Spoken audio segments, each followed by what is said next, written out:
bike తల్లే ఒల్లిరుసుకుందే కోడెలాగల్లే యాప పుల్లల షేదు నమిలిందే రామ రామ రామ రామ తలకు పోసుకుందే నా నేల తల్లే అలికి పూసుకుందే ముగ్గు సుక్కల్లే సత్తి ముటల్లే సగబెట్టుకుందే బాయి గిర్కన పల్లె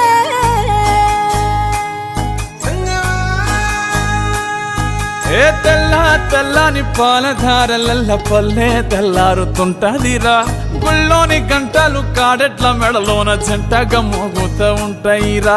నాగలి భుజన పెట్టుకుంటే దోస్తులు చెయ్యేసినట్టేరా కొట్టు గోదా పక్కన ఉంటే కొండంత బలగం ఉన్నట్టురా చల్లగాలి మోసుకొచ్చెరా సేను శిలకల ముచ్చట్లు దారి పొడుగు సెట్ల కొమ్మలా రాలుతున్న పూల సప్పట్లు గట్టి మోపులు కాల్వ గట్టులు చెమట సుక్కల్లో తడిసిన ఈ మట్టి గంధాలు